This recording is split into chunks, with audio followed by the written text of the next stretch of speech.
Saya pernah dengar dari para guru-guru kami, guru-guru saya. Mereka mengatakan di saat orang sholat, di saat kamu sholat, di saat saya sholat, bukan hanya karena saya mau sholat, kamu mau sholat, akan tetapi karena kamu dianggap mulia di mata Allah, sehingga Allah izinkan dirimu untuk menghadap padanya. Ketika saya sholat, bukan hanya karena saya mau sholat, akan tetapi karena saya punya nilai di mata Allah, sehingga Allah izinkan kepada saya untuk menghadap padanya. Sebaliknya, ketika kamu tidak mau sholat, bukan hanya karena kamu tidak mau sholat, akan tetapi karena kamu sudah jatuh dalam pandangan Allah, terhina dalam pandangan Allah, sehingga Allah tidak lagi mengizinkan kepadamu untuk menghadap kepadanya. Ketika seseorang tidak sholat, bukan hanya karena dia tidak mau sholat, akan tetapi karena ia sudah tidak lagi bernilai di mata Allah, sehingga Allah tidak izinkan dia untuk menghadap padanya. Teman-teman, saudariku sekalian yang saya muliakan, kalau bicara tentang sholat nih teman-teman, ada 4 tingkatan, ada 4 kelas. Untuk kamu melihat sholatmu sudah ada di kelas yang mana. Kalau saya boleh bilang kelas teratasnya nih kelas bisnis, oke lah ya. Kelas bawahnya lagi kelas atasnya kelas eksklusif ya, kelas eksekutif. Terus bawahnya lagi kelas bisnis, bawahnya lagi kelas, tapi ada 4 kelas, bawahnya lagi kelas gerbong. Nggak naik dalam kereta nih ya. Kelas yang paling bawah kita bahas nih, kelas gerbong nih. Kayaknya naik di atasnya nih ya, gerbongnya. Teman-teman sekalian, orang yang di saat mengerjakan sholat, dia kerjakan juga, tapi merasanya sebagai beban.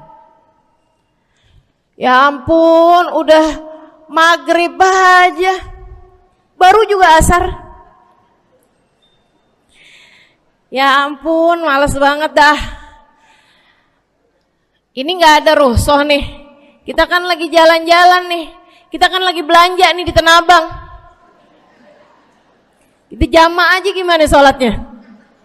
Nah ini orang-orang yang menganggap sholatnya sebagai beban, malas kalau disuruh sholat, terutamanya subuh. Terutamanya sholat subuh. Ini Allah ceritakan orang-orang yang seperti ini adalah kelompoknya orang munafik, naudzubillah.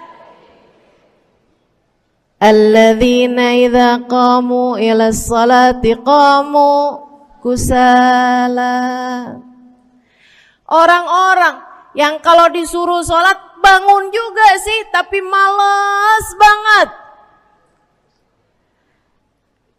Setan nih nemenin dia, kayak naroin batu di atas kepalanya, bikin dia berat mau ngerjain sholat. Kalau lagi tidur, ngipas-ngipasin matanya, bobo aja lagi. 5 menit lagi, 5 menit lagi, bangun-bangun udah siang. Pernah terjadi padamu?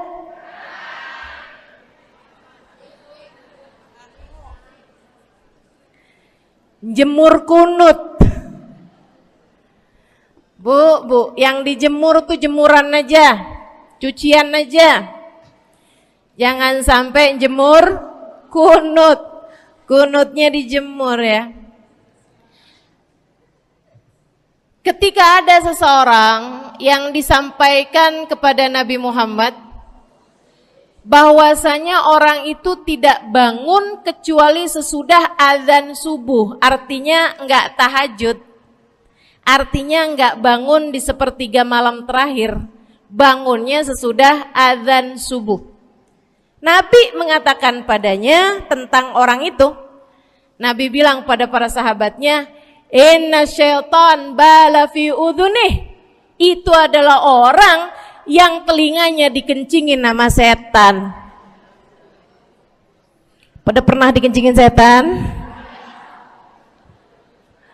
Kalau bangunnya habis adzan tuh dikencingin setan. Kalau bangunnya udah terbit matahari dikencingin siapa kira-kira? Insyaallah. Teman-teman saudariku sekalian yang saya muliakan, alladzina idza qamu ila sholati qamu kusala, malas bener kalau diajakin sholat, sampai sebagian sholatnya dikerjakan keluar dari waktunya. Yang seperti ini masuk dalam firman Allah Subhanahu wa taala, a'udzubillahi minasyaitonir rajim, fawailul lil musallin alladzina an salatihim sahun. Fawailul lil musallin alladzina hum an salatihim sahun. Celaka orang-orang yang salat. Kenapa kok orang salat celaka ya Allah? Sebab mereka an salatihim sahun, melalaikan salat mereka. Apa maksudnya melalaikan? Imam Sayyidina Ibnu Abbas dalam salah satu tafsir beliau mengatakan alladzina yuakhiruna an waqtiha au yuqaddimuha ila ghairi waqtiha. Orang-orang yang mengakhirkan sholat sampai keluar dari waktunya atau memajukannya sebelum waktunya. Mau pergi ke Tanah Abang nih, jam 11. Ntar kita ribet nih urusan sholat duhur. Dah sholatin sekarang aja.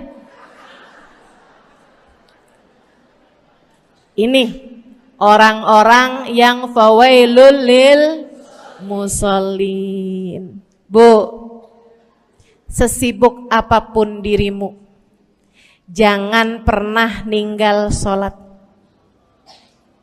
Bu,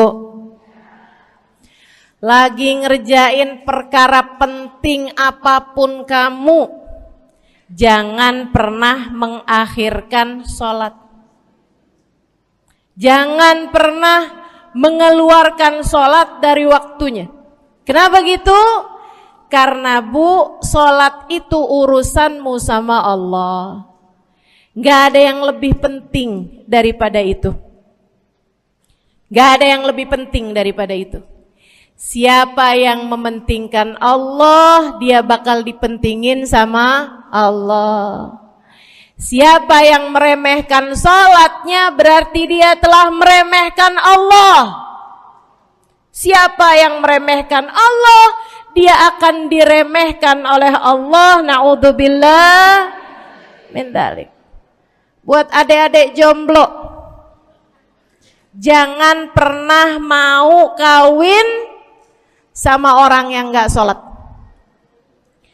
Biarpun kamu udah nunggu cukup lama, kalau ada yang lamar kamu dan dia gak sholat, jangan mau bu. Dek, ibu-ibu juga. Kalau ada yang janda di sini,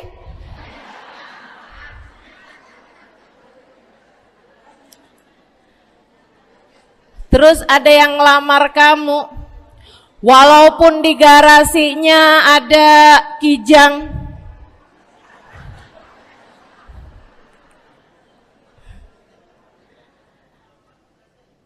ada bebek, motor maksudnya ya, datang melamar kamu, jangan terima. Orang yang gak sholat, kamu jangan mau jadi istrinya. Kenapa? Saya kasih tahu ya, Allah aja dia tinggalin, apalagi kamu.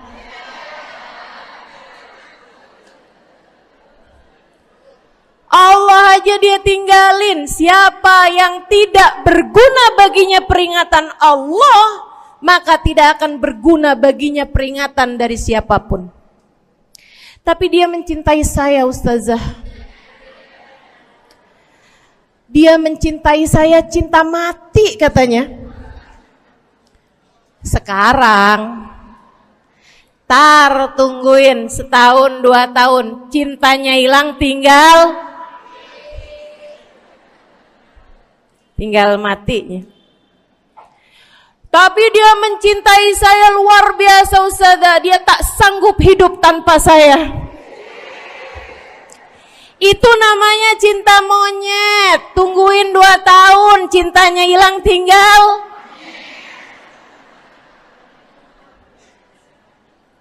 Jangan temenan sama orang gak sholat. Dia telah jatuh di mata Allah. Maka kita pun belajar buat jadi orang-orang yang terus mendaki, terus meraih rahmatnya Allah, terus belajar buat jadi salah satu orang yang dipandang dengan rahmat oleh Allah Subhanahu wa taala. Salah satunya dengan cara kita memuliakan sholat, kita menjaga sholat.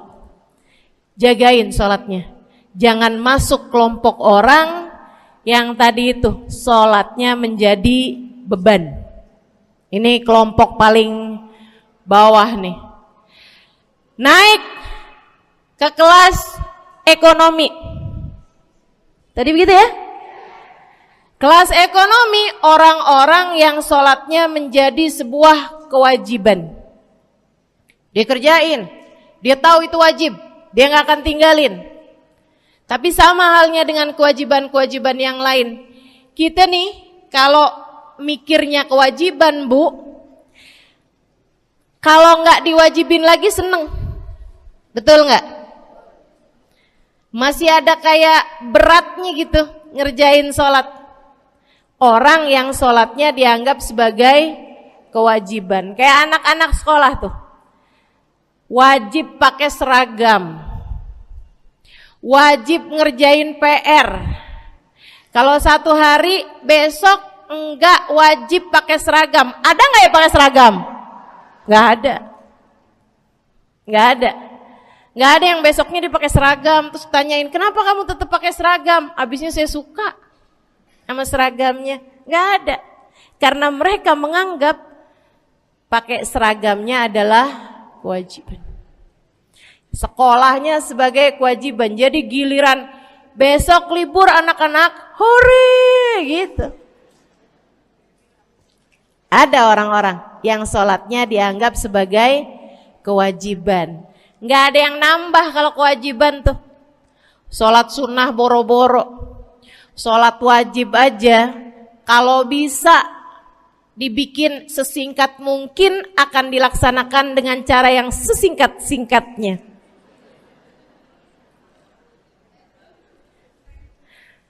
Habis ruku i'tidal sujud cepet bener ya. Malaikat raqib sama malaikat atid nih udah tahu aja kalau dia sholat. Habis ghairil maghdubi alaihim waladdallin. Malaikat atid bilang sama malaikat raqib, kulhu, catat kulhu udah pasti.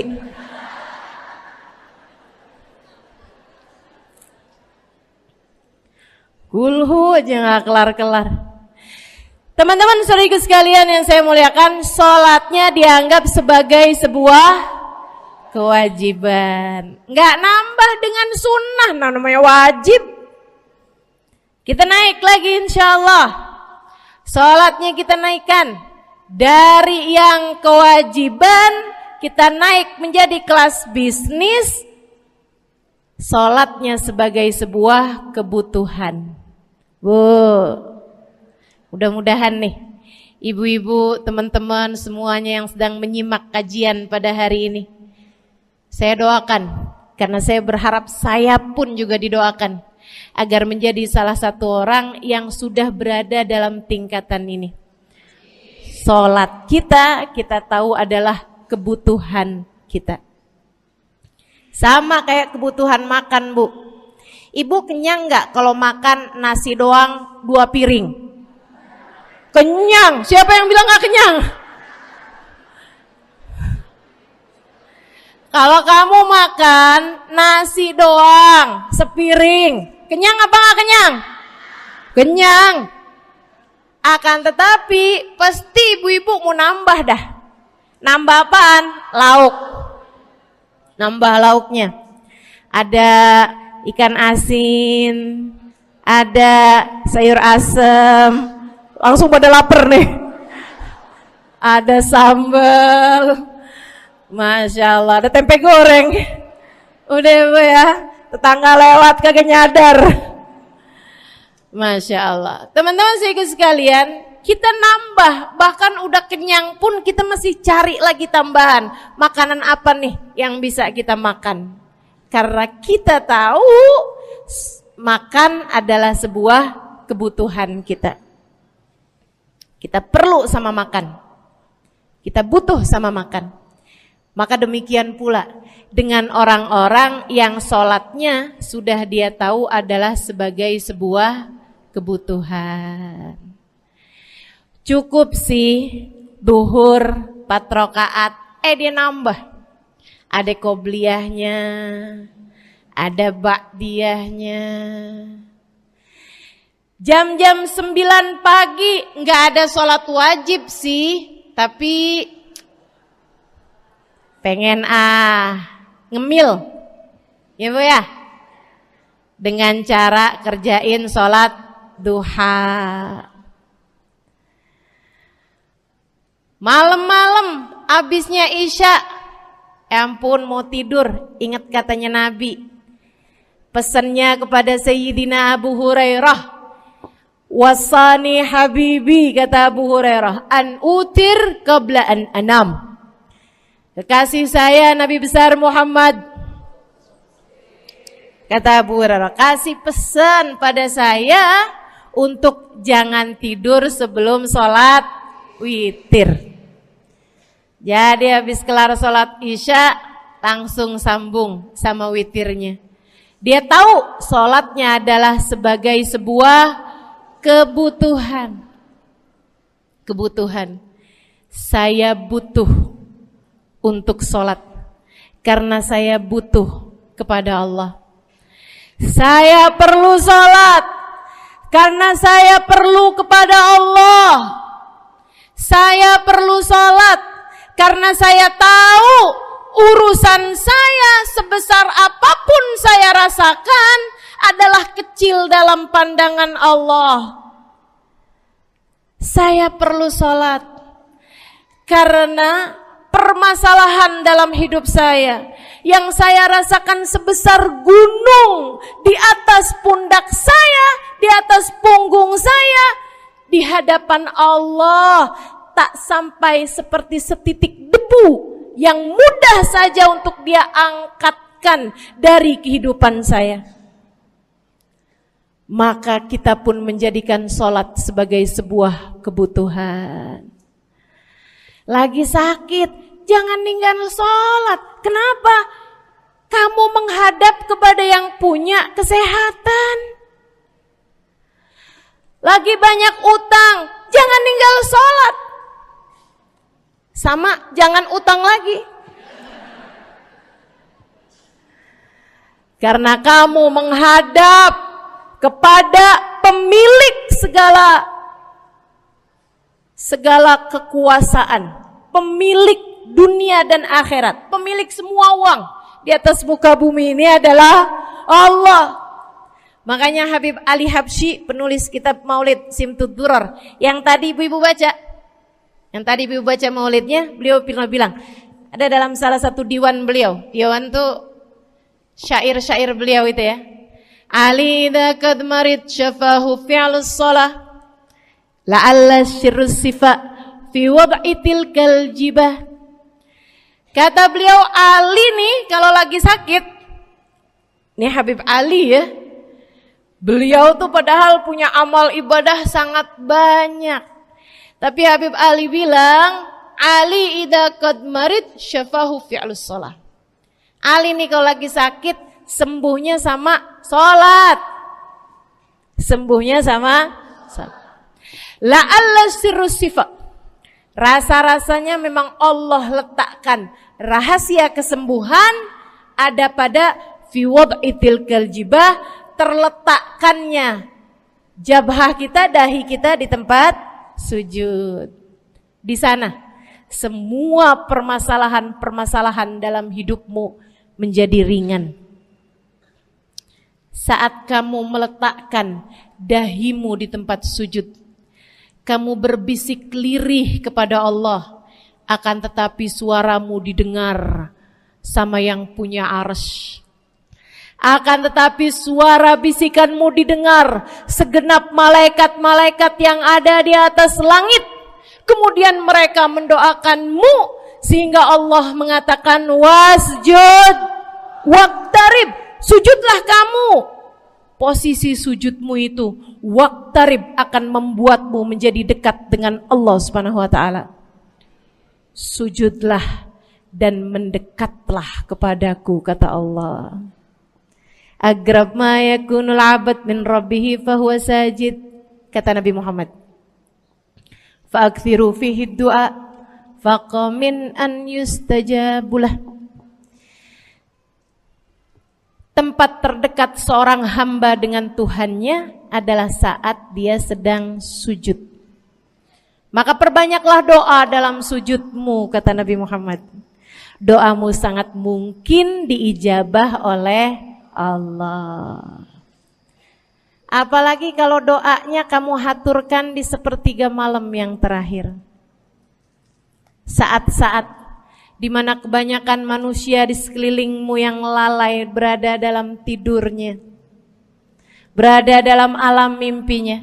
Para ulama tuh sampai bilang, Bu, dari kehususannya sepertiga malam yang terakhir, orang yang ngerjain maksiat aja sepertiga malam yang terakhir tuh tidur.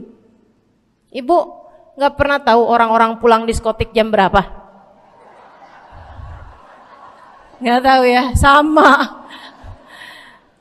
Tapi Bu, yang pasti mereka tuh sepertiga malam yang terakhir malah pada pulang, malah pada tidur gitu. Orang maksiat aja itu sama Allah dibuat tidur tuh di jam-jam yang biasanya turun rahmatnya Allah. Allah mau milih nih mana nih hamba-hambaku, pilihan-pilihanku akan aku bangunkan untuk menghadapku. Kemudian Allah Subhanahu wa taala bertanya, hal min mustaghfirin, hal min taib, hal min talibi hajatin faunilahul matalib. Siapa nih di antara kalian yang lagi mohon doa, minta pertolongan, mohon ampunan, akan aku beri, kata Allah Subhanahu wa taala, sebab kalian meminta pada waktu yang paling aku suka. Kalau punya hajat minta. Kapan mintanya? Dalam sujud. Kapan sujudnya? Dalam sholatmu di sepertiga malam yang terakhir. Bu, ngelihat muka-mukanya pada punya hajat banyak-banyak nih. Gimana tahajudnya? Mudah-mudahan Allah jadikan kita salah satu di antara mereka yang menyibukkan diri di sepertiga malam yang terakhir, insyaallah.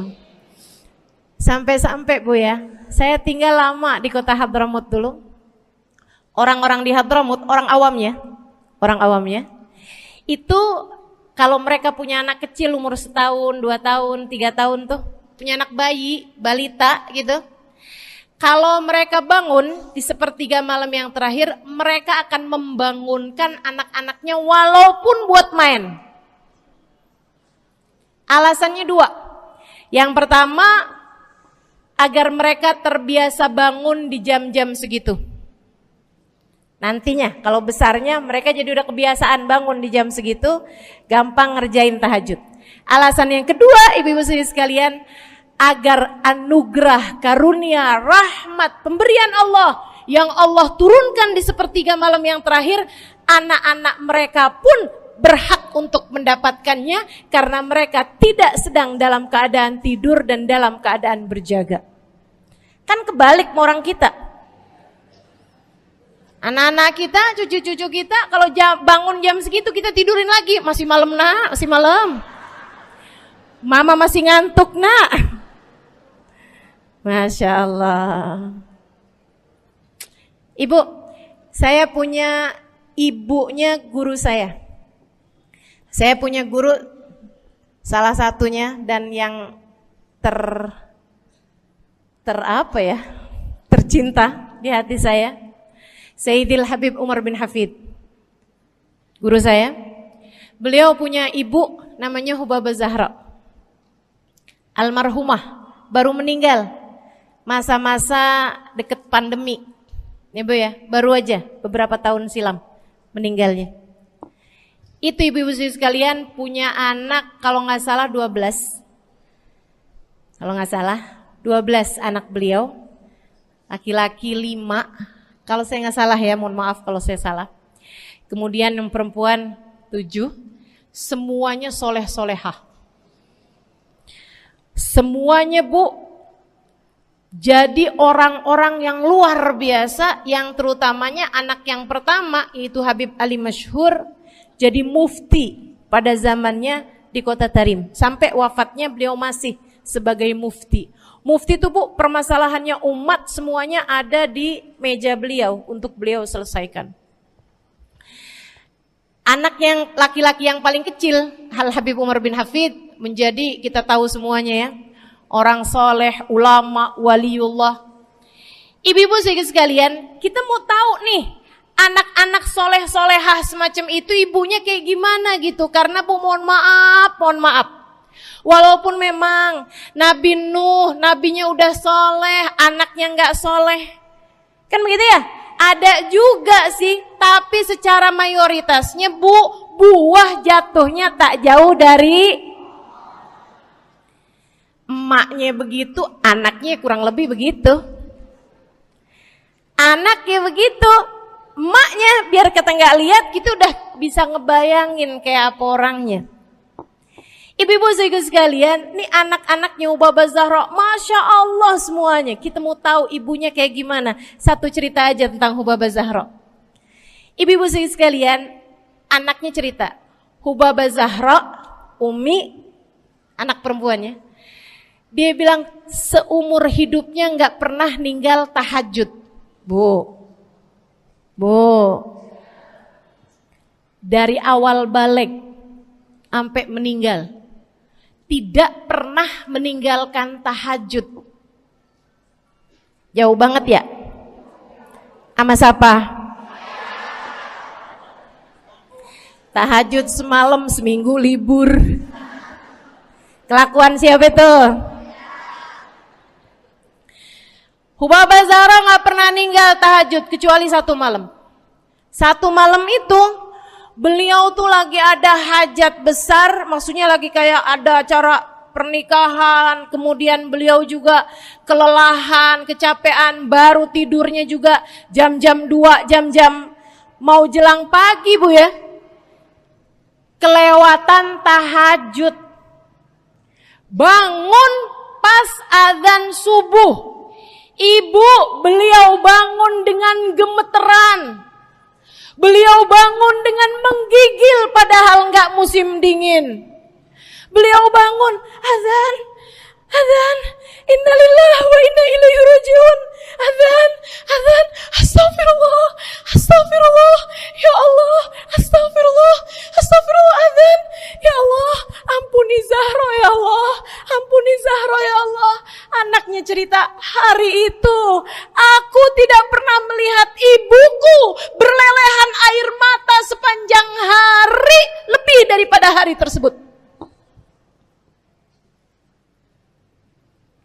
Hari itu kami melihat ada seorang perempuan berlelehan air mata beristighfar memohon ampun kepada Allah karena satu malam dalam hidupnya beliau meninggalkan tahajudnya, teman-teman. Masya Allah, Masya Allah. Tiap kali makan ingat gitu, ya ampun tadi malam gak tahajud, samihni ya Rab, sampai gak enak makan. Insya Allah. Mudah-mudahan Allah jadikan keagungan sholat ada dalam hati kita. Sholat kita jadi kebutuhan. Insya naik tingkat eksekutif, teman-teman. Tadi saya ulangin lagi dah, karena ibu-ibu kan suka rada lupaan. Kelas yang paling bawah, kelas apa tadi? Gerbong. Menjadikan sholatnya sebagai beban. Kelas berikutnya menjadikan sholat sebagai kewajiban, naik lagi menjadikan sholat sebagai kebutuhan. Tingkat terakhirnya ada hamba-hamba tercinta di sisi Allah yang menjadikan sholat mereka sebagai sebuah hiburan dalam hidupnya, hobi dalam hidupnya. Diawali, dicontohkan oleh baginda kita Nabi besar Muhammad yang mengatakan dalam hadis sahihnya, wa ju'ilat qurratu aini fis shalah, wa ju'ilat qurratu aini fis shalah. Dijadikan, kata Nabi Muhammad, Allah telah dijadikan li untukku qurrat aini, kesenanganku dalam kehidupan, kebahagiaanku ada pada, hobiku ada pada as-shalah, salat. Nabi itu orang yang kesenangan beliau, hobi beliau adalah salat. Kana idza faza'ahu amrun aladha ila shalah. Kata para sahabat meriwayatkan, Nabi kalau lagi dengar kabar-kabar yang gak enak, segera menuju kepada salat. Nabi kalau udah ada kabar-kabar Rasul pasukan kita terkalahkan di medan peperangan, Nabi ngelihat Bilal. Kemudian Nabi Muhammad nanya, udah dekat waktu sholat Bilal? Sebentar lagi Rasul, arihni bihaya Bilal, arihni bihaya Bilal. Yuk Bilal, santaikan diri saya Bilal, tolong hibur diri saya Bilal. Segera azan dan kita akan sholat bersama-sama wahai Bilal. Kesenangan beliau, hobi beliau dalam sholat, dalam hidup adalah sholat. Teman-teman saya sekalian, bukan hanya Nabi Muhammad, tapi para sahabat-sahabat Nabi Muhammad, tapi para tabi'in, para tabi'it tabi'in. Saudaraku sekalian saya muliakan, Sayyidina Umar bin Khattab alaihi ridwanullah, kana idza ja'ahu hal, apabila beliau dalam keadaan hatinya lagi khusyuk, hatinya lagi nyambung banget sama Allah Subhanahu wa taala, kalau mau salat sunnah manggil orang. Beliau sholat dalam masjid, ada orang mau sholat sunnah, ada orang lagi baca Quran dipanggil sama beliau. Kamu saya bayar ya, kamu duduk sebelah sini saya nih, baca Qurannya deketan saya sini, kamu saya bayar. Buat apaan wahai Sayyidina Umar? Buat negur saya, ngingetin saya lagi sholat nih. Oh gak usah dibayar Tuan. Yaudah kalau gitu kamu duduknya sebelah sini ya. Tugas saya apa Tuan? Kalau kamu lihat saya sholat berdirinya kelamaan, ingetin saya buat ruku. Kalau kamu lihat ruku saya kelamaan gak bangun-bangun, ingetin saya buat bangun. Kalau kamu lihat sujud saya kelamaan, ingetin saya buat duduk. Karena saya sekarang ini kalau lagi berdiri baca Al-Quran, lupa buat ruku. Dari nikmatnya bacaan Quran beliau. Baik Tuhan, sholat, baca Fatihah, habis itu baca Quran. Surat Al-Quran, dapat selesai satu, kok masih enak, baca lagi, masih enak lagi, baca lagi. Yang sebelah beneran nih gak ruku-ruku. Beliau berdiri kemudian bilang, Tuan ruku, gak kedengeran. Beliau berdiri deketin telinganya, Tuan ruku, belum kedengeran juga, ruku, Allahu Akbar. Sayyidina Umar bin Khattab. Tabi'in, Sayyidina Ali Zainal Abidin, pernah lagi sholat rumahnya kebakaran teman-teman. Sholat sunnah di waktu malam, rumahnya kebakaran. Orang-orang pada teriak-teriak, Tuan harik, nar, ya ibn binti Rasulillah, wahai anak dari cucunya Nabi Muhammad.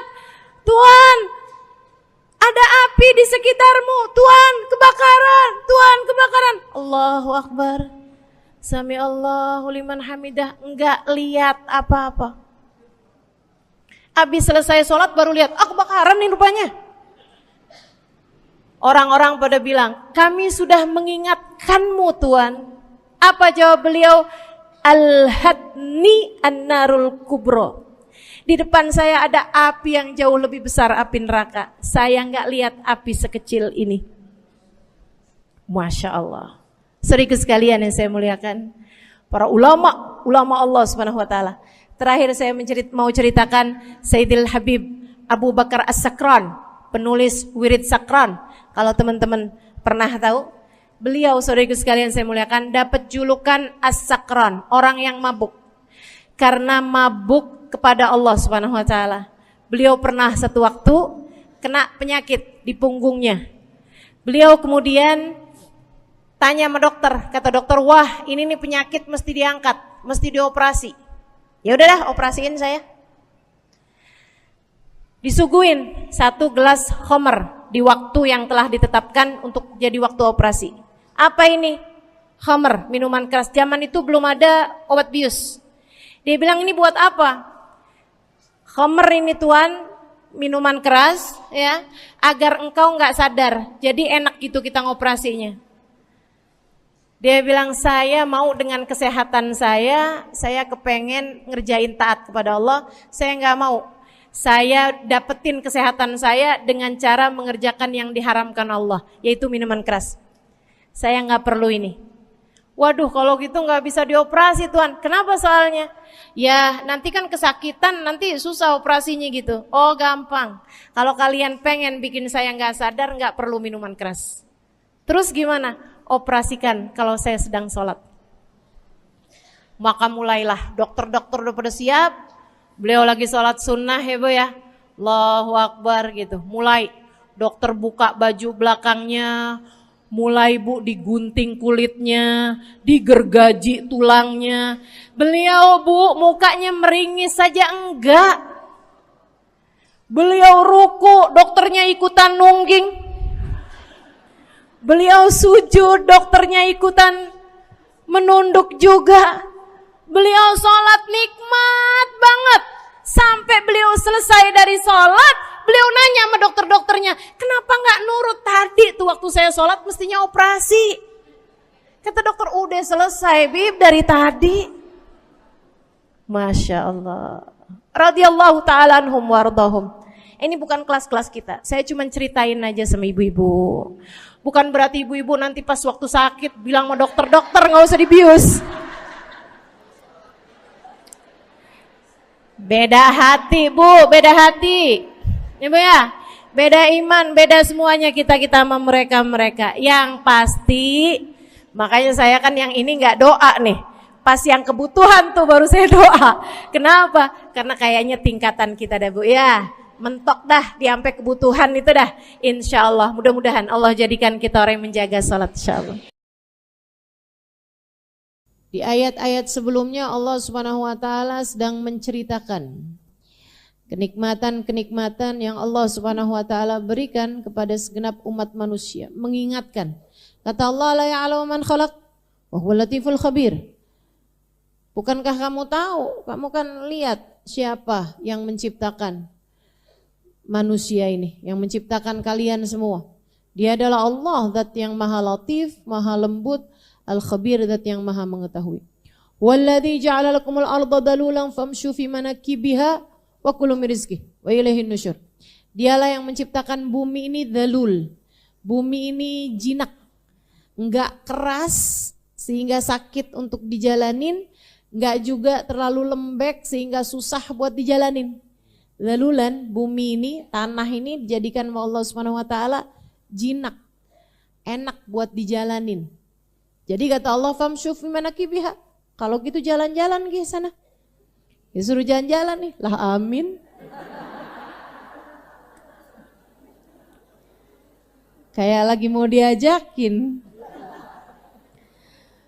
Wa kulu mir rizqih, dan makanlah kalian dari rezeki yang keluar dari bumi. Wa ilaihin nusyur, kamu harus tahu bahwasanya hanya kepada Allah lah kalian kembali. Amintum man fis samai yakhsifa bikumul arda fa idza hiya tamur. Emangnya kalian ngerasa aman, berani-berani banget kamu mengerjakan kemaksiatan? Kalian merasa aman kata Allah agar dari Allah Subhanahu wa taala dan segala kerajaannya di langit, yakhsif bikumul ard, untuk Allah ngebalikin bumi kepada kalian, fa idza hiya tamur, untuk Allah Subhanahu wa taala ubah kalian di bumi ini, Faidah hiya tamur, ketika buminya bergerak kepada kalian, ketika buminya dibalik kepada kalian, kalian merasa aman. Amin dong fis sama yursila alaikum hasiba. Maksudnya kita nih hidup di atas muka bumi, Allah kalau mau bikin kita, entah itu buminya dibalik kemudian kita celaka, atau yang di langit nurunin hujan api, hasiba, nurunin hujan batu,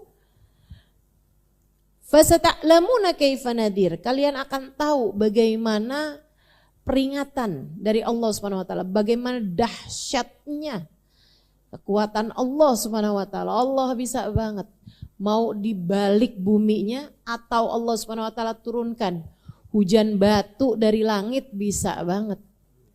Dan kita udah lihat sendiri bagaimana tsunami, bagaimana banjir, bagaimana badai, bagaimana hujan es, bagaimana segala macam nih yang udah pernah turun. Terakhir kita lihat kebakaran satu kota, teman-teman saudara sekalian. Negara yang katanya paling berkuasa, dikasih sama Allah Subhanahu wa taala kebakaran sampai nyampe ke kota, kagak bisa-bisa mademin. Berminggu, bukan berjam doang, berminggu-minggu kebakarannya gak bisa dipadem-pademin. Allah kalau mau ngasih, siapa yang bisa nyegah? Allah kalau lagi mau nurunin sesuatu, yang lain bisa apa? Makanya jangan berani-berani sama Allah Subhanahu wa taala. Amintum man fis samai ay yakhsifa bikumul ard fa idza hiya tamur.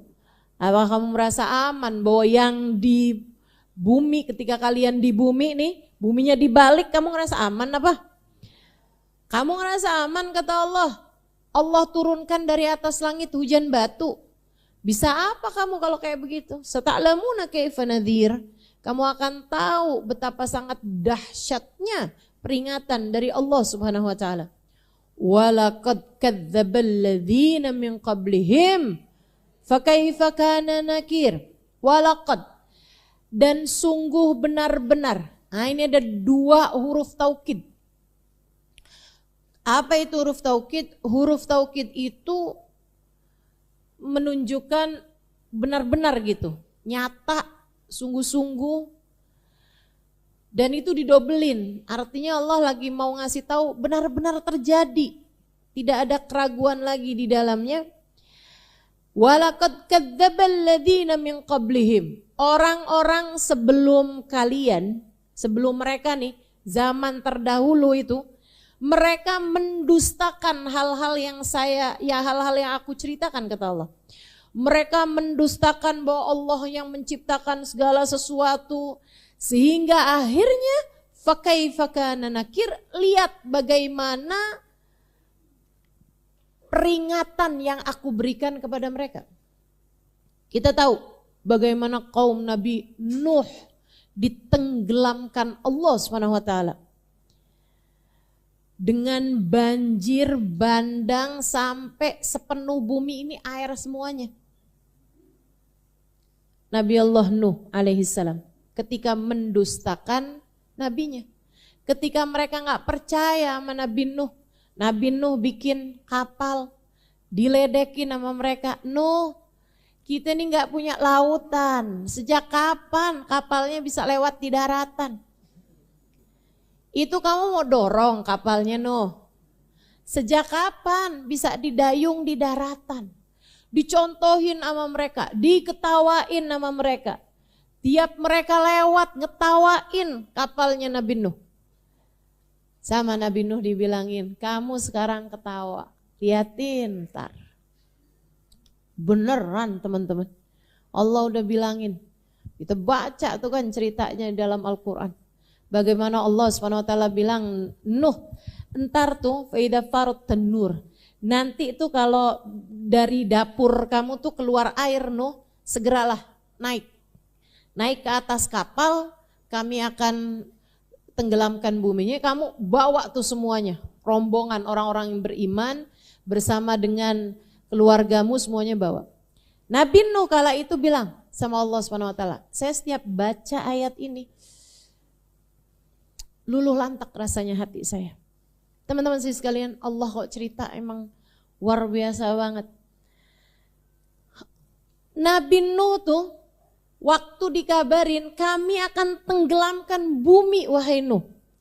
Nabi Nuh bilang, ya Allah selamatkanlah aku dan keluargaku. Kata Allah, iya Nuh. Dijanjiin sama Allah Subhanahu wa taala, iya Nuh. Aku akan selamatkan kamu dan keluargamu. Jadi sekalian, datang nih peringatan banjirnya dari dapurnya Nabi Nuh. Nabi Nuh segera panggilin umat yang beriman yang memang udah sudah dikondisikan. Telinga saya tuh udah terlatih. Asal dengan orang bersin udah pasti jawab yarhamukillah. Teman-teman sekalian, jadi sama Nabi Nuh itu sudah dipersiapkan umatnya. Pokoknya nanti kalau saya kasih aba-aba buat naik kapal. Maka Nabi Nuh begitu ada tanda-tandanya itu udah keluar dari dapurnya Nabi Nuh segera memerintahkan umatnya buat naik semua ke atas kapal. Teman-teman saudaraku sekalian, termasuk Nabi Nuh bawa semua binatang yang ada di atas muka bumi ini, binatang darat ya. Binatang darat. Kalau binatang laut, ya emang jadi lautan. Jadi rumah dia semua tuh. Binatang udara juga kan burung-burung masih nggak apa-apa. Bisa hinggap di dahan-dahan pohon gitu kan.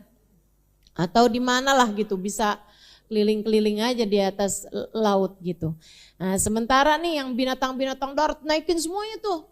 Nah yang sekarang binatang-binatang yang ada itu semuanya anak keturunan dari binatang-binatang yang dulu. Termasuk semutnya, kecoa. Ustazah kenapa nggak ditenggelamin aja ya kayak kecoa segala tuh ya. Nah Nabi Nuh mah nggak kayak kamu. Semua makhluknya Allah SWT selamatin, termasuk ular apa semuanya itu. Jadi sekalian naikin tuh di atas kapalnya Nabi Nuh. Naiklah Nabi Nuh ke sana. Anaknya udah pada ada juga. Istrinya enggak, karena istrinya memang enggak beriman kepada Nabi Nuh. Makanya nih para istri jangan ngandelin kesolehan suamimu. Tenang, suami saya soleh.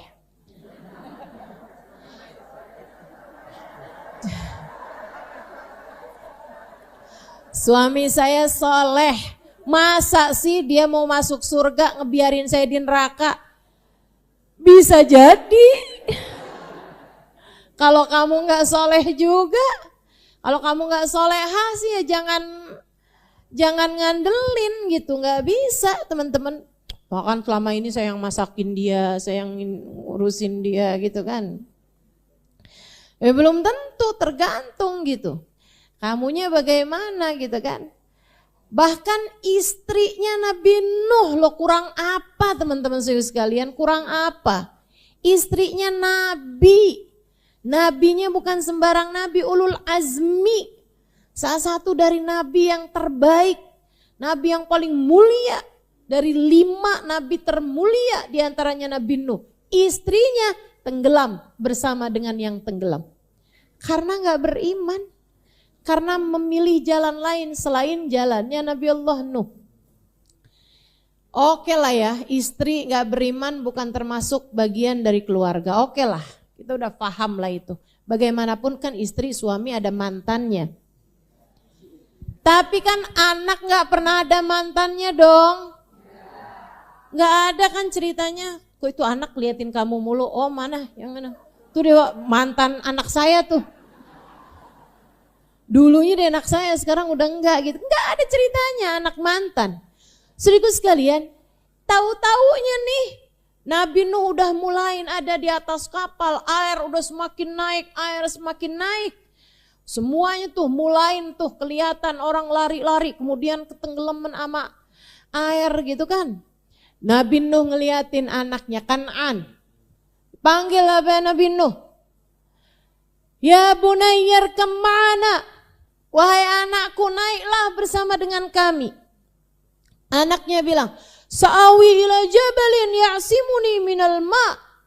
Enggak perlu ayah, saya akan naik ke atas gunung yang tinggi. Saya akan terselamatkan dari banjir ini. La asimal yawmin amrillahi lamarrahim. Nak, gak ada yang selamat hari ini, nak, gak ada yang selamat kecuali yang disayang Allah yang ada di atas kapal ini. Naiklah nak, naiklah nak. Gak mau, dia lari. Nabi Nuh menuju ke arah sana, dia menuju ke arah gunung. Terus naik. Nabi Nuh liatin, ayo nak sini balik, ayo nak sini balik. Gak mau juga anaknya, sampai tenggelamlah anaknya. Nabi Nuh nangis. Dia bilang, Ya Rab, inna bani min ahli, wa inna wa'dakal haq. Nih yang bikin hati saya luluh lantak. Nabi Nuh bilang, Ya Allah, bukankah anak saya adalah keluarga saya? Dan bukankah engkau sudah berjanji akan menyelamatkan aku dan keluargaku ya Allah? Dan bukankah engkau tak pernah ingkar janji? Seperti yang tadi saya sampaikan, Nabi Nuh udah berdoa sebelumnya. Rabbi najjini wa ahli. Ya Allah, selamatkanlah saya, selamatkan keluarga saya. Dan Allah udah iyain, aku akan selamatkan kamu dan keluargamu wahai Nuh. Tapi ini kok anaknya Kan'an tenggelam. Di depan mata Nabi Nuh ngelihat anaknya tenggelam. Saudaraku sekalian, yang bikin hati saya luluh lantak tiap baca ayat ini, jawaban Allah SWT. Katanya Allah SWT, innahu laysa min ahlik, innahu amalun ghairu salih. Wahai Nuh, dia bukan keluargamu. Dia hanyalah perbuatan yang tidak baik. Dia, Allah gak bilang dia hanyalah anak yang berbuat kedurhakaan, enggak. Allah bilang dia hanyalah amal-amal buruk. Dia adalah perbuatan yang tidak baik, wahai Nuh. Karenanya aku tidak selamatkan dia. Saudaraku sekalian, betapa terkadang pelaku kemaksiatan sudah tidak lagi disebut sebagai orang di hadapan Allah SWT. Allah kemudian menisbatkan orang tersebut sebagai amalun ghairu salih. Kamu jangan biarkan dirimu membiasakan dosa, jangan menormalisasi dosa. Kamu bisa jadi tetap mengerjakan dosa, tapi kamu harus tahu bahwa itu dosa. Kenapa gitu? Sebab kalau kamu menganggap bahwa itu bukan dosa, mencari pembenaran, sampai kemudian kamu terbiasa melakukannya, bisa jadi kamu dianggap di sisi Allah sudah bukan orang lagi, tapi menjadi perbuatan yang kamu lakukan tersebut. Kalau ada orang misalnya, naudzubillah, pacaran, sampai kemudian naudzubillah zina, sampai kemudian berulang kali melakukan zina tersebut.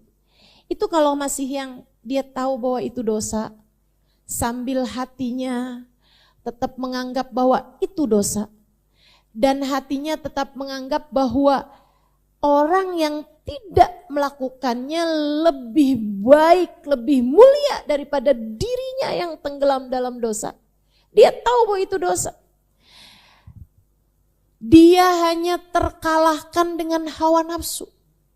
Sehingga dia selalu bilang, ya Allah, ampuni saya Allah. Saya sebenarnya gak pengen ya Allah, tapi kok tiap kali ketemu sama dia dan terjadi lagi ya Allah. Terus aja gitu kayak gitu. Selagi masih kayak gitu tuh masih gak apa-apa. Yang bahaya itu kalau kemudian daripada kawin tapi bercerai juga, mendingan gak usah kawin, ya biasa aja lah, emang zamannya udah kayak gini kok. Gak apa-apa ya tinggal bersama gitu aja. Aduh gak usah kolot-kolot lah, biasa aja kali. Tuh juga tuh pesepak bola udah punya anak berapa sekarang baru kawin tuh katanya. Lalu menjadiin yang kayak begituan sebagai dalil. Teman-teman saudaraku sekalian yang saya muliakan, jangan sampai membenarkan. Nah itu kalau kamu sudah membenarkan, menganggapnya sebagai bukan lagi dosa, khawatirnya dalam pandangan Allah bukan hanya kamu dianggap bukan hambanya Allah, bahkan Allah bisa menganggapmu bukan lagi manusia, melainkan amalun ghairu sholeh. Sudah dinisbatkannya sebagai kamu adalah perbuatan yang tidak baik. Anaknya Nabi Nuh, anaknya Nabi, Bu. Anaknya Nabi. Anaknya Nabi. Kamu bisa ngandelin apa sama bapak kamu? Orang tua kamu siapa? Kok kamu sampai ngerasa aman? Siapa? Bapak saya kiai. Cuman kiai, Nabi anaknya Allah tenggelamkan. Apa? Kamu mau ngandelin apa? Mau ngandelin siapa? Bapak saya seorang hafal Quran. Nabi loh ini, anak seorang nabi. Lahir dari, mohon maaf, nutfahnya nabi, teman-teman saudaraku sekalian. Lahir dari nutfahnya seorang nabi. Spermanya seorang nabi. Kayak begitu tuh. Allah tenggelamkan bersama dengan yang tenggelam. Bukan hanya gak diakui sebagai anak seorang nabi, bahkan gak diakui Allah sebagai seorang manusia. Sedih bener. Gak ada yang bisa kamu andalin. Gak bisa kamu ngandalin siapapun. Buat nilai kamu di mata Allah SWT. Mau kamu anaknya siapa, cucunya siapa, muridnya siapa. Guru saya dong orang hebat. Guru kamu, kamunya. Saudaraku sekalian, ini saya lagi ngomongin diri saya sendiri nih. Saya selalu merasa bahwa saya punya guru-guru yang hebat. Betul, guru-guru saya hebat luar biasa. Cuman masalahnya kamu sendiri bagaimana Halimah? Semua bukan tentang siapa bapakmu, siapa kakekmu, siapa suamimu, bahkan siapa anakmu. Kamu punya anak soleh, anakmu. Kalau kamunya nggak dianggap Allah Subhanahu wa taala karena perbuatan kamu yang bergelimangan dengan dosa, nggak akan bawa manfaat apa-apa. Gurumu, siapamu aja, teman-teman saudaraku sekalian. Kalau kamunya nggak mengikuti jalan mereka, nggak ada yang bisa buat kamu andalkan sebagai nilaimu di sisi Allah Subhanahu wa taala. Nah, kalau umat manusia nih, karena kamu anaknya kiai, kamu dimuliakan. Iya. Karena kamu anaknya seorang ulama, kamu dimuliakan sama orang. Betul. Tapi jangan sampai kemuliaannya orang kepadamu membuat kamu lupa siapa diri kamu. Itu pesan Hubabah Bahiyah buat saya. Terus tuh beliau pesenin sama saya. Halimah, gak ada yang tahu siapa diri kita selain Allah dan diri kita sendiri. Gak ada yang tahu. Nggak ada orang yang benar-benar kenal sama kita selain Allah dan diri kita sendiri.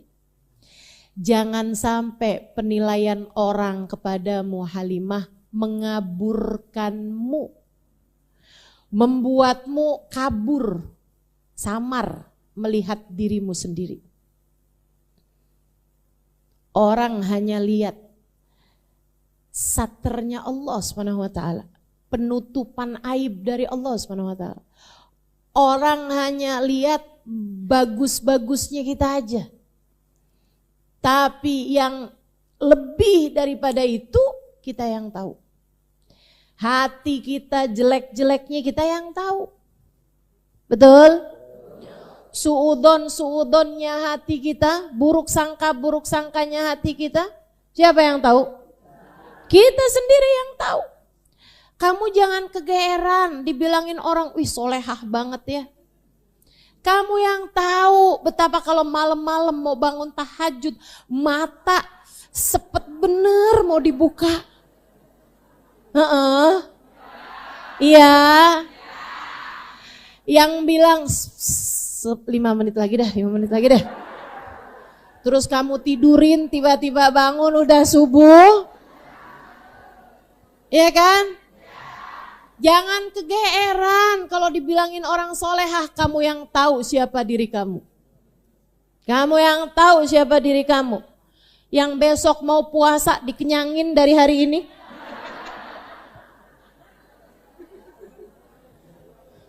Padahal puasanya cuma sebulan 3 hari. Segitunya udah, besok mau puasa nih, kenyang-kenyang dah hari ini. Kenyang-kenyang dah hari ini. Ya Allah, kita yang tahu siapa diri kita. Betapa kalimat-kalimat yang keluar dari hati kita nih masih kurang bagus. Ngelihat begini suudon, ngelihat begitu suudon, ngelihat situ. Ngelihat ahli maksiat kita sombong. Ngelihat ahli taat kita suudon. Betul? Ngelihat orang maksiat, ih neraka tuh pasti. Ngelihat ahli taat, ih riak tuh pasti. Ya Allah. Terus kamu ngelihat siapa yang akhirnya kamu bisa hormat, bisa memuliakan dia, ngelihat siapa? Betapa hati kita ini, kita yang tahu teman-teman saudaraku sekalian. Kita yang tahu. Makanya mudah-mudahan deh Allah benerin diri kita ini. Gak ada yang bisa kita andalkan, gak ada yang bisa kita andalkan. Tidak pandangan orang, tidak ayah kita, ibu kita, anak kita, guru kita bahkan. Gak ada yang bisa kita andalkan. Semuanya hanya menjalani kehidupan di dunia untuk kita bawa nih dunia kita ini menuju akhirat. Ada yang jadi bekal menuju surga, ada yang naudzubillah min dzalik menjadi bekal menuju neraka. Naudzubillah. Kata Allah Subhanahu wa taala, "Walaqad kadzdzabal ladzina min qablihim." Umat sebelum kamu tuh sudah mendustakan. Umatnya Nabi Nuh, umatnya Nabi Saleh, umatnya Nabi Lut, umatnya Nabi, semua nabi-nabi tuh. Umatnya Nabi Musa, umatnya Nabi Ibrahim, umatnya Nabi Isa, semua umat sebelum kalian mendustakan nabinya, mendustakan keimanan mereka kepada Allah Subhanahu wa taala. Fakaifa kana nakir, lihat bagaimana azabku ketika turun kepada mereka.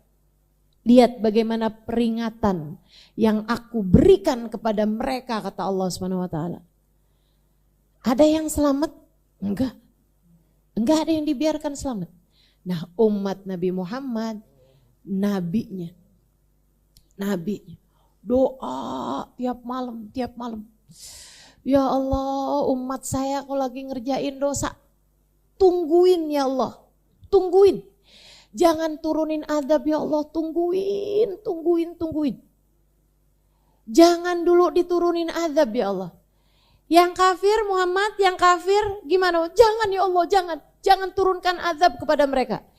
Yang merangin kamu Muhammad, jangan ya Allah, jangan turunkan azab kepada mereka. Yang habis melemparimu dengan batu, wahai Muhammad, waktu engkau hijrah ke Taif, gimana? Kalau aku turunkan azab kepada mereka, jangan ya Allah, jangan ya Allah. Siapa tahu dari sulbi mereka lahir orang-orang yang beriman kepadamu. Andai pun mereka yang gak beriman, ntar anaknya ya Allah, anaknya kali-kali beriman ya Allah. Enggak anaknya cucunya ya Allah, cucunya siapa tahu beriman ya Allah. Jangan dihancurin warga Taif ya Allah. Nabi Muhammad sallallahu alaihi wasallam sampai beliau di saat perang Uhud, teman-teman saudaraku sekalian, di antara peperangan yang begitu dahsyatnya, dahi beliau robek keluar darah. Nabinya bukan berperang melawan orang-orang yang membuat beliau terluka, Nabi malah sibuk menadah darah beliau sendiri. Habis selesai perang ada yang nanya, Rasul, kok malah kau sibuk menadah darahmu di saat perang sedang berkecamuk begitu dahsyatnya? Kata Nabi Muhammad, saya takut apabila darah saya menetes ke bumi, Allah murka. Sehingga Allah menurunkan azab kepada orang kafir. Saudaraku sekalian, ini perbedaan gede banget nih antara kita sama Nabi Muhammad. Kita kalau ada orang melukai kita,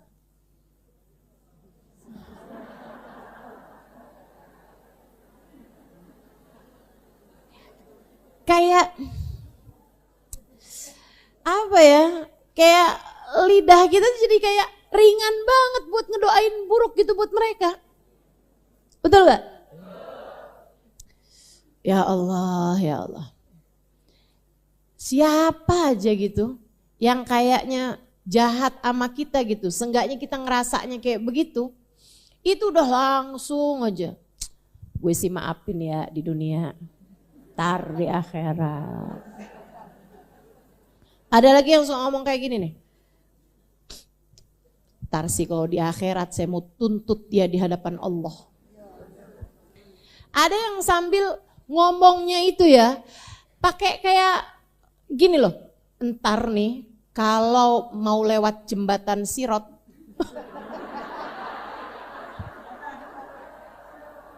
saya akan tuntut dia di hadapan Allah.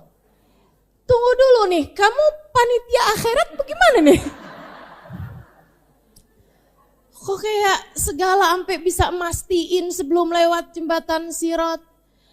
Bu, Allah itu maha pemaaf. Yang pendendam itu kan kamu. Lah kok kenapa kamu libat-libatkan Allah dalam urusan dendammu? Terus ya kamu yakin, saya yakin adanya karma. Dia yang telah menyakiti saya, satu waktu nanti dia akan dibalas di dunia sebelum akhirat.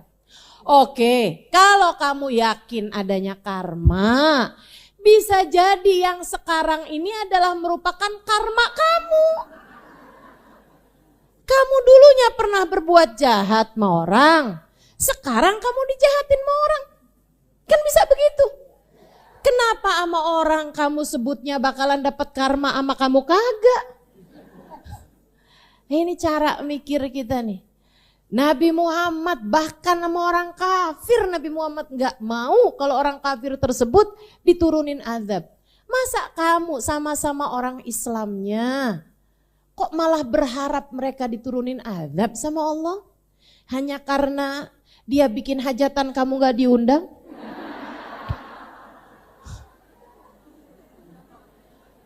Padahal bisa jadi lu juga lupa, Bu. Kamu kayak gak lupaan aja.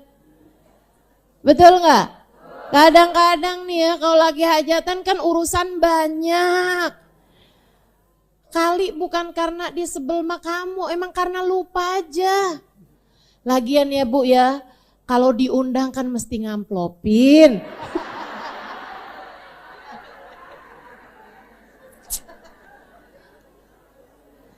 Nggak diundang bagus dah.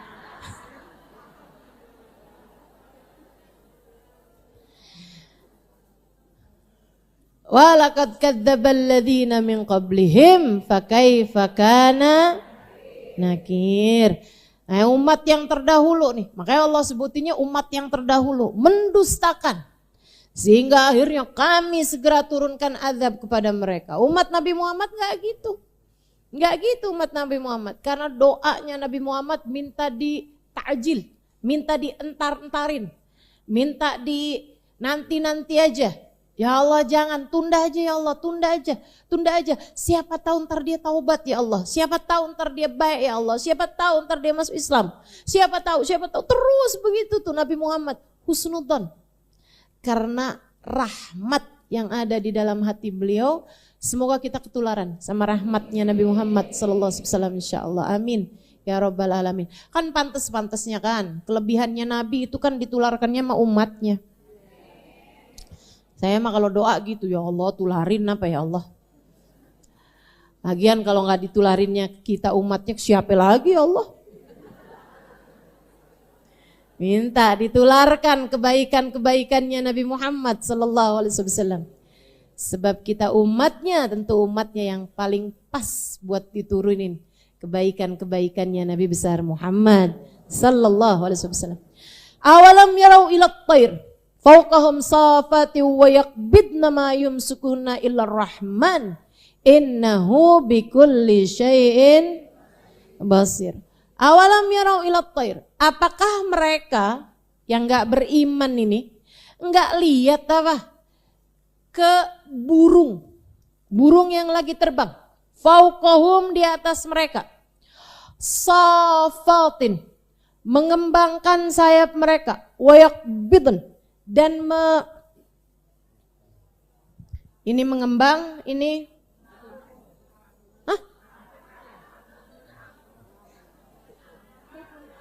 mendekap, mengatup kan, bener gak nih? Ini kalau tangan apa nih? Kalau gini? Nah itu tuh bahasa Arabnya tuh. Sofat kayak begini, yakbidun kayak gini. Nah itu, sofat wa yakbidun. Gitu kan? Apakah mereka nggak melihat ke arah atas mereka? Burung di atas kepala mereka. Saat mengembangkan sayapnya atau mengatupkannya. Mayum sikuhunna, tidak ada yang menjaga mereka dari jatuh ke atas bawah ini, ke bumi ini, illa rahman, kecuali Allah subhanahu wa ta'ala yang maha penyayang. Innahu bikulli syai'im basir, sesungguhnya Allah subhanahu wa ta'ala terhadap segala sesuatu basirun, maha mengawasi, maha mengetahui, maha mengawasi. Saudara sekalian saya muliakan, burung tuh yang nyegah dia dari tutup, dari jatuh, itu ya Allah Subhanahu wa taala. Apapun aja tuh yang ada di udara tuh. Bukan hanya burung teman-teman, pesawat terbang. Enggak ada yang jagain tuh pesawat dari jatuh selain Allah Subhanahu wa taala. Makanya jangan berani-berani naik pesawat di saat kamu lagi bermaksiat pada Allah Subhanahu wa taala. Jangan berani-berani maksiat pada Allah naik pesawat, jangan dah, takut bensinnya habis.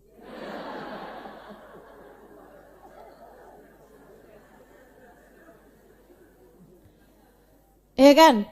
Kalau di daratan mobil itu, kalau misalnya bensinnya habis kan cuma mogok doang. Kalau di atas, ya Allah teman-teman, kalau kamu rajin baca berita, kabar tentang pesawat jatuh tuh kenapa? Sebabnya tuh bisa macam-macam. Pernah sebabnya cuman karena baling-balingnya kemasukan burung. Pernah dengar gak? Pernah bandara tutup berhari-hari gara-gara asap Gunung Raung. Pernah dengar beritanya? Saya ceritain.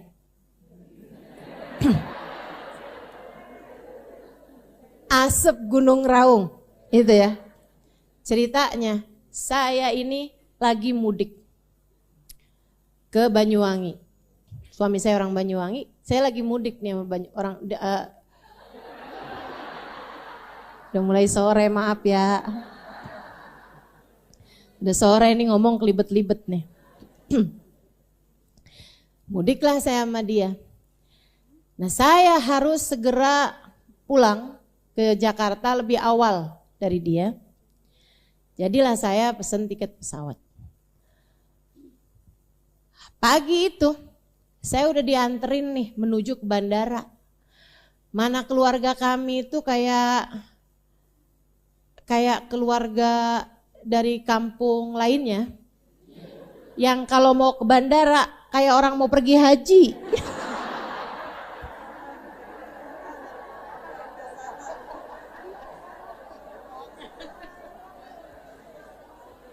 Kayak orang mau besanan.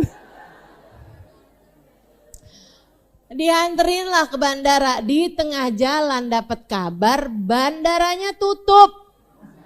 Gara-gara asap Gunung Raung.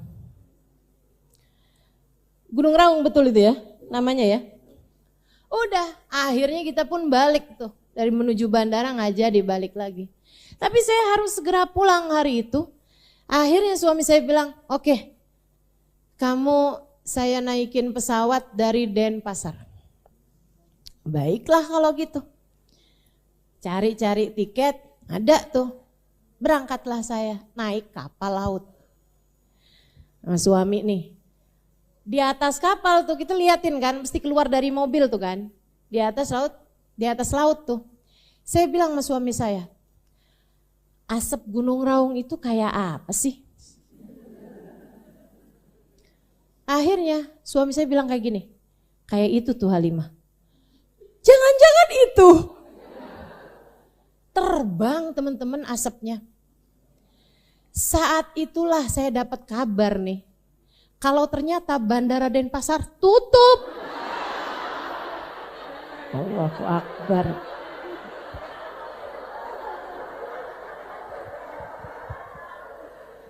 Jadi itu judulnya ya, dikejar asap Gunung Raung. Masya Allah, Masya Allah. Cuman gara-gara asap teman-teman, itu pesawat gak jadi terbang, gak bisa terbang. Saya sampai bilang, emang kenapa sih asap-asap doang bikin pesawatnya gak bisa terbang? Iya bisa ngerusakin ininya. Saya bilang, emang pilotnya bisa kelilipan?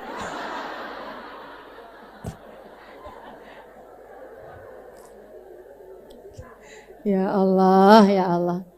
Cara Allah Subhanahu wa taala segala macem tuh. Tiba-tiba nggak ada sebab ina itu segala macem, tiba-tiba ada pesawat hilang, ya kan? Nyarinya sampai berhari-hari nggak ketemu-ketemu gitu. Oh, luar biasa sekali ya. Jadi itu alam yarau ila thair fawqahum safati wa yakbidna. Apakah kamu tidak lihat bagaimana burung yang mengembangkan sayapnya kemudian mengatupkannya, mayum sikuhunna illar rahman, nggak ada yang megangin mereka selain Allah Subhanahu wa taala yang Maha Rahman. Innahu bikulli syai'in basir. Sungguhnya Allah terhadap segala sesuatu basir, Maha mengetahui. Ada di sini yang takut terbang? Ada? Enggak ya? Bukan masalah takut sih Ustazah. Cuman ngapain aja. nggak pergi kemana-mana kita. Teman-teman sekalian, saya kalau terbang tuh saya nggak takut. Saya selalu ingat ucapannya Sayyidina Ali bin Abi Thalib ketika beliau sedang tidur di pembaringannya Nabi Muhammad SAW saat hijrah. Nabi waktu berangkat hijrah Mekah ke Madinah memerintahkan Sayyidina Ali buat tidur di atas tempat tidurnya Nabi Muhammad, berselimut dengan selimutnya Nabi Muhammad, tutup sampai ke muka. Itu tuh pesan Nabi Muhammad pada Sayyidina Ali.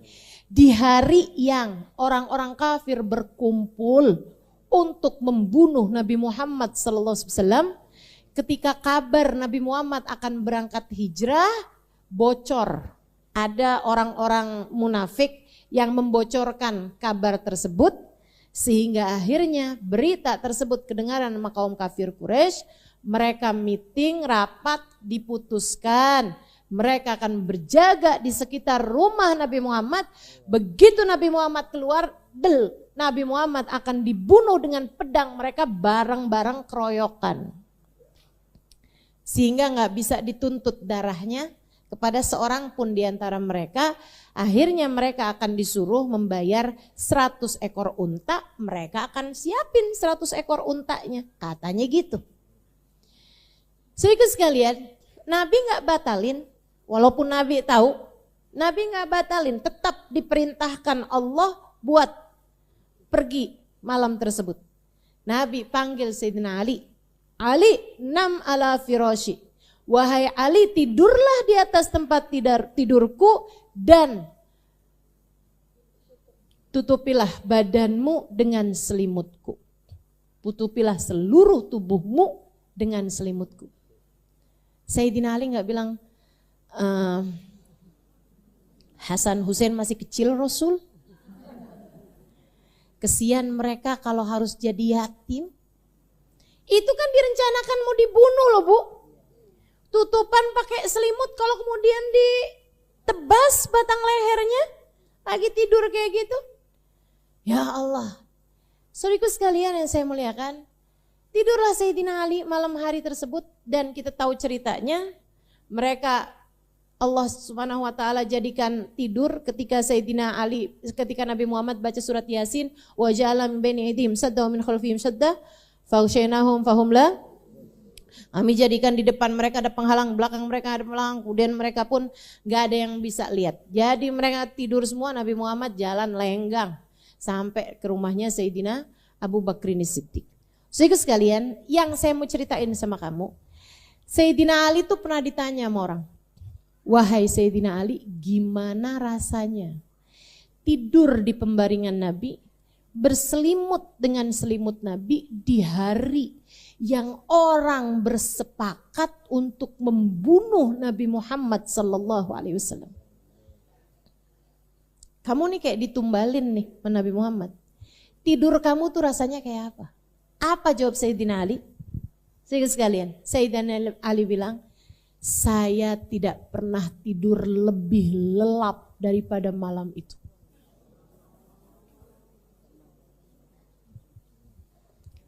Kenapa gitu Sayyidina Ali? Kalau saya bangun lagi esok harinya, saya selamat. Kan begitu? Kalau saya tidak bangun pada esok harinya, surga pastilah sudah Allah siapkan untuk seseorang yang menggantikan Nabi Muhammad. Jika nyawa saya seharga dengan nyawanya Nabi Muhammad, saya dalam perjuangan dalam Islam, apalagi yang saya takutkan. Ini ucapan Sayyidina Ali nih, yang selalu saya ingat-ingat di saat saya lagi naik pesawat terbang. Kalau saya turun dengan selamat, saya akan nyampe di sana dan berdakwah, melanjutkan perjuangan. Kalau saya sampai meninggal dunia di atas pesawat, saya pun meninggal dunia dalam melaksanakan tugas saya, perintah Allah Subhanahu wa taala untuk berdakwah kepada saya. Jadilah saya kalau tidur di pesawat tuh nyenyak banget. Nyenyak banget saya. Saudaraku sekalian yang saya muliakan, yang saya takutkan cuma satu doang, dan mudah-mudahan jangan sampai itu terjadi. Jangan sampai saya naik pesawat dalam keadaan bermaksiat kepada Allah. Saya takut tuh. Kalau sampai kenapa-napa, gimana coba? Tapi kalau saya naik pesawatnya dalam rangka saya mau dakwah, saya mau umroh, saya mau ibadah. Dari ibadah ke ibadah, apa yang saya takutkan? Bukankah mayumsikuhunna illar rahman? Gak ada yang jagain burung sehingga gak jatuh kecuali Allah SWT. Sebagaimana gak ada yang jagain pesawat dari jatuh selain Allah Subhanahu wa ta'ala. Ibu-ibu juga suka merasa kayak gitu kan di pengajian. Jadinya kalau di pengajian tidur nyenyak banget.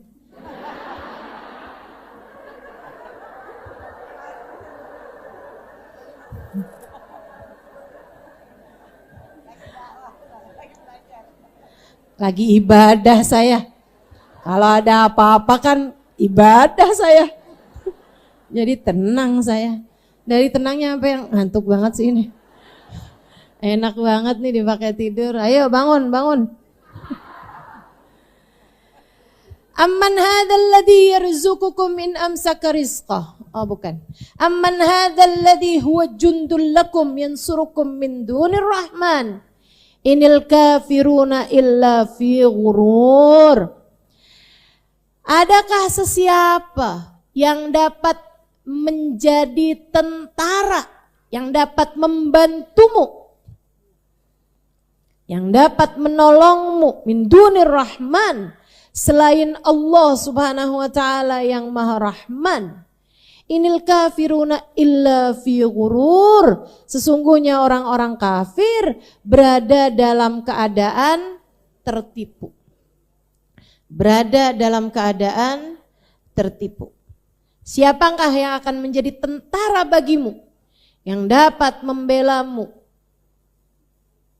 selain Allah Subhanahu wa taala yang Maha Rahman? Orang-orang kafir hanyalah dalam keadaan tertipu. Yang bisa ngebela kita itu adalah yang dikasih sama Allah Subhanahu wa taala buat ngebela kita. Nih kan, yang ngebela kita nih dalam segala urusan cuma satu, namanya Allah. Nah, Allah Subhanahu wa taala nih teman-teman yang punya pembelaan, yang bisa ngebela orang, bisa ngebantu orang, bisa nyelamatin orang. Itu Allah Subhanahu wa taala ngasih kepada hamba-hambanya. Ada yang dikasih sama Allah Subhanahu wa taala, kamu bisa belain orang lain. Siapa namanya? Yang nomor satu namanya Muhammad bin Abdullah. La yashfa'un illa man adzina lahur rahman. Gak ada yang bisa ngebela kamu kecuali yang diizinkan oleh Allah Subhanahu wa taala buat ngebela.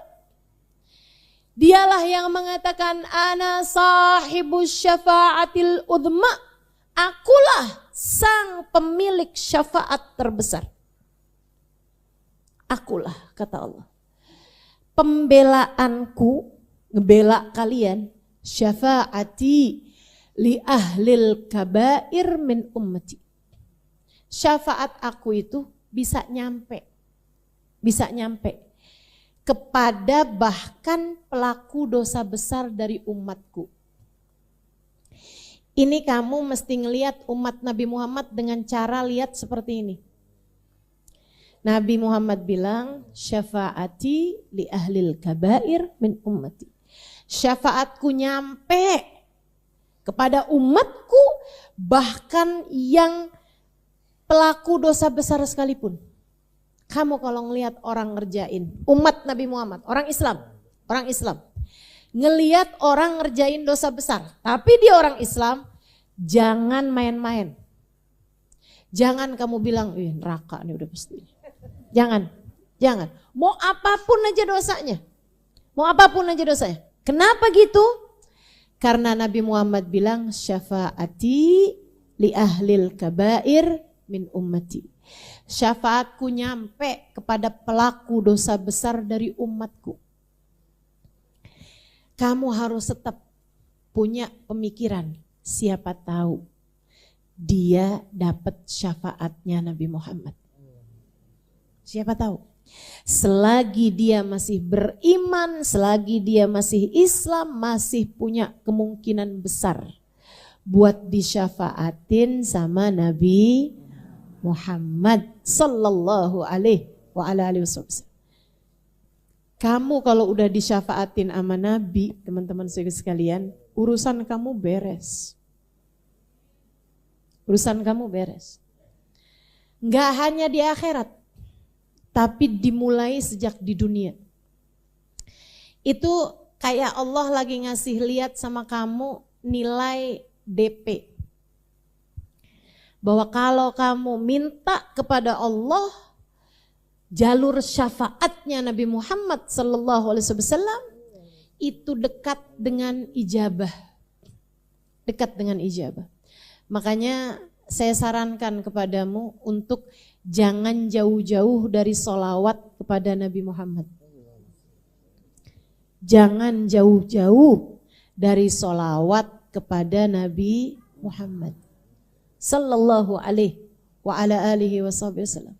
Sholawat kepada Nabi besar Muhammad sallallahu alaihi wasallam akan jadi pembelaan bagimu dari dunia sebelum kelak akhirat nanti. Kalau kamu ada urusan apapun aja yang berat-berat, pakai nih senjatanya nih. Sholawat kamu kepada Nabi Muhammad. Sholawatan aja yang banyak. Gak ada permasalahan gak selesai dengan sholawat. Katanya Sayyid Muhammad bin Alawi bin Abbas al-Maliki, seorang ulama dari Mekah, beliau ngasih kepada kita sebuah maklumat, sebuah pengumuman, sebuah teori kehidupan. Gak ada permasalahan apapun gak selesai dengan sholawat. Ada kok Ustazah, saya nih punya masalah, tapi gak kelar-kelar nih pakai sholawat, kurang banyak. Banyakin lagi sambil ditutup jalur maksiatnya. Banyakin sholawat, tuh nanti kamu akan lihat betapa pertolongan Allah Subhanahu wa ta'ala dekat ketika kamu lewat jalur orang dalam. Gak ada yang lebih bisa jadi orang dalam kepada Nabi besar, kepada Allah Subhanahu wa taala daripada Nabi besar Muhammad sallallahu alaihi wasallam. Orang paling tercinta di sisi Allah Subhanahu wa taala. Nih ya, sekalian kita bahas juga nih. Sebentar lagi kita akan masuk bulannya, bulan Maulid Nabi Muhammad sallallahu alaihi wasallam. Allah tuh Bu cinta sama Nabi Muhammad lebih daripada cintanya Allah kepada siapapun dan apapun. Jadi kalau Allah kita tanya, ya Allah, mata siapa yang paling kau cinta? Allah akan jawab, matanya Nabi Muhammad sallallahu alaihi wasallam. Allah mengatakan tentang matanya Nabi Muhammad, ma kadzabal fuadu ma ra'a. Nabi Muhammad gak pernah bohong sama apa yang dia lihat. Kita kan kalau ngelihat sesuatu bisa iya bisa enggak loh. Ustaz Halimah udah datang kok. Enggak belum. Udah. Tadi kayaknya kelihatan. Nah, bisa iya bisa bukan. Kan begitu. Nah, mata kita nih suka gak jelas gitu. Tapi Allah bilang tentang matanya Nabi Muhammad, dia gak pernah bohong sama apa yang dia lihat. Kalau dia bilang dia lihat begini, dia lihat begitu, ya benar pastinya begitu. Ya benar pastinya begitu. Jadi kamu harus percaya aja sama apapun yang disampaikan oleh Nabi Muhammad. Ketika Nabi Muhammad berkata, aku melihat begini, aku melihat begitu, maka itu adalah sesuatu yang benar. Kalau kita tanya sama Allah Subhanahu wa taala, ya Allah, mulut siapa yang paling kau cintai? Jawaban Allah adalah lisannya atau mulutnya Nabi besar Muhammad. Kalau kita tanya hatinya siapa yang paling kau cintai, maka jawabannya adalah hatinya Nabi Muhammad. Kalau kita tanya kota mana yang paling kau cintai ya Allah, Allah bakal bilang kotanya Nabi Muhammad. Mekah kota lahirnya, Madinah kota wafatnya. Kalau kita tanya bulan apa yang kau cintai ya Allah, Allah bakal bilang bulan Rabiul. Sebab itu adalah bulannya Nabi Muhammad. Lahirnya Nabi Muhammad Rabiul Awal. Bi'tsahnya Nabi Muhammad Rabiul Awal. Kemudian hijrahnya Nabi Muhammad Rabiul Awal. Wafatnya Nabi Muhammad juga bulan Rabiul Awal. Rabiul Awal. Semuanya teman-teman sekalian. Kalau kamu tanya, ya Allah, kuda mana yang paling kau sukai? Kudanya Nabi Muhammad SAW. Nabi punya kuda, tahu? Enggak. Nabi punya kuda. Kudanya Nabi Muhammad meninggal besok hari sesudah wafatnya Nabi Muhammad SAW.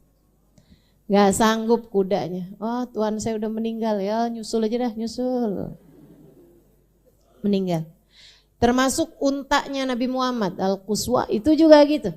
Meninggal beberapa jam aja sesudah Nabi Muhammad SAW wafat. Gak tahan. Binatang-binatangnya gak tahan jauh dari Nabi Muhammad SAW. Hati kamu kalau sehat juga gitu. Hati kamu kalau sehat gak bakalan betah kalau berasa jauh dari Nabi Muhammad SAW. Berasa jauh. Karenanya orang dengan hati yang sehat, dengan hati yang selamat, dengan hati yang tercinta di sisi Allah, di bulan Rabiul Awal pasti deg-degan.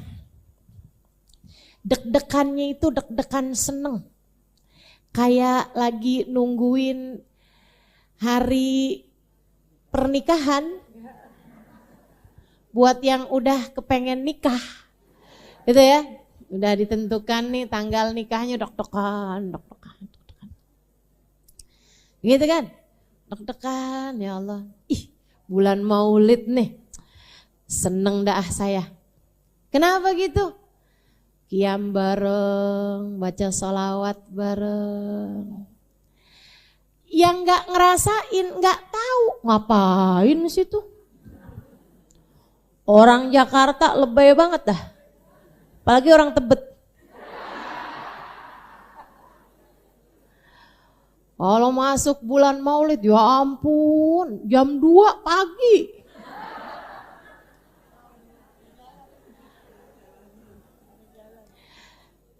Masalahnya kamu gak ngerasain sih, makanya gak tahu. Ini urusan pecinta, yang gak pecinta silahkan mundur.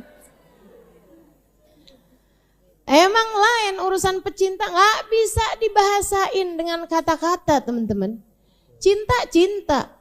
Cinta tuh gak bisa dusta. Kamu bisa bilang saya cinta sama Nabi Muhammad. Tapi Allah tuh nilai bukan dari kata-kata, Allah nilai dari rasa. Cinta itu adalah soal rasa. Cinta adalah soal rasa. Cinta. Ketika kamu melihat apapun terbayang-bayang dirinya. Makanya kalau datang bulan Rabiul Awal, rasanya tuh kayak semuanya ngingetin kita kepada Nabi Muhammad gitu. Betul gak? Ngelihat ustazah, pastinya. Ngelihat orang nih nyanyi suaranya bagus. Ih, kalau baca maulid pasti keren banget tuh. Ya kan begitu? Ngelihat apaan aja kayak ingetannya sama Nabi Muhammad sallallahu alaihi wasallam, sama maulid Nabi Muhammad, selawatan kepada Nabi Muhammad. Sampai ngelihat suami, gimana caranya biar izinnya dapat ya?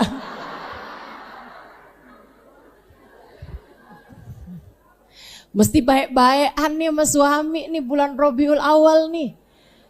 Biar jangan sampai dia nggak bolehin kita hadir maulid Nabi. Betul? Saya belum dengar aja nih kabarnya suami-suami yang bilang kalau istrinya mendadak jadi lebih solehah di bulan Rabiul Awal. Biar dapat izinnya.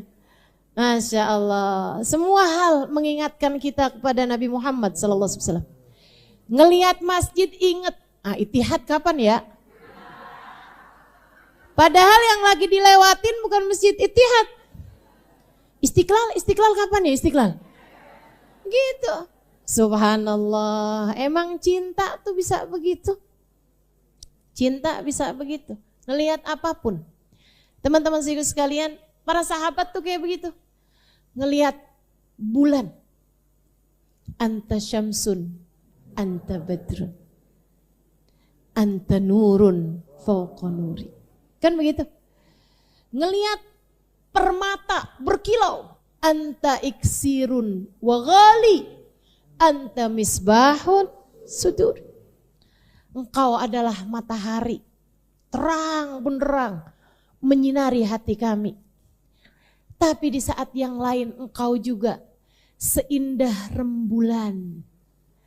Cahayamu begitu indah, dikala kegelapan menyelimuti kami. Engkau adalah cahaya di atas segala cahaya. Anta iksir, engkau berlian, waghali, engkau begitu berharga. Anta misbahus suduri, engkau adalah cahaya buat hati kami. Para sahabat itu, teman-teman sekalian, menceritakan tentang Nabi, itu kebanyakan pakai alam semesta. Saya ngerti tuh, belakangan saya paham kenapa mereka ketika menceritakan tentang Nabi Muhammad, itu menceritakannya pakai alam semesta. Kenapa gitu? Karena alam semesta itu kan gak berubah-berubah. Kalau mereka bilang kayak pohon delima, orang Indonesia gak pada tahu. Pohon delima kayak apaan ya? Kan begitu? Bahkan kalau ceritanya kayak pelepah kurma. Orang Indonesia, pelepah kurma kayak apaan sih? Banyak di antara kita tuh yang mikir-mikir. Tapi begitu mereka bilang Nabi Muhammad itu kayak matahari. Ya kan? Orang udah langsung nangkep, wih matahari. Orang bisa lihat langsung. Nabi Muhammad kayak rembulan. Nah, orang bisa langsung lihat.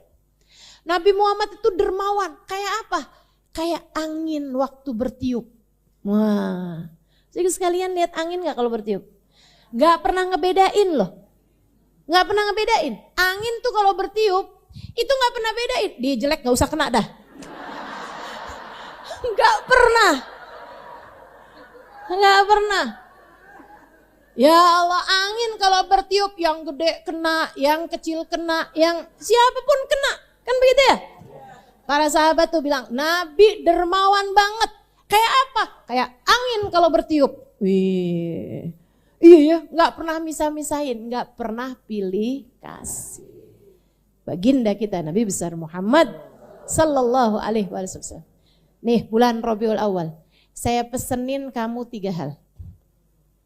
Tolong dikerjain. Kalau bisa sepanjang bulan Rabiul Awal tanggal 1 sampai tanggal terakhir. Kalau bisa lebih lagi panjangin sampai bulan Rabiul Tsani. Ya kan? Rabiul Awal, Rabiul Tsani, 2 bulan dah. 3 hal aja. Biar kamu gampang inget-ingetnya. 1, tambahin sholawat kamu. Saya minta kamu kalau bisa selama bulan Rabiul Awal, kalau bisa sampai ke bulan Rabiul Tsani, pokoknya sekurangnya 30 hari, kalau bisa lebih sampai ke 60 hari gitu ya. Kamu rutinkan sholawat. Sholawat apa Ustazah? Terserah. Tapi dirutinkan. Misalnya nih, saya selama bulan Rabiul Awal mau baca sholawat Tibil Qulub 80 kali tiap hari. Misal. Rutinin tuh. Selama bulan Rabiul Awal aja. Nanti kamu bakal lihat hasilnya. Hati kamu lebih bagus. Badan kamu lebih sehat.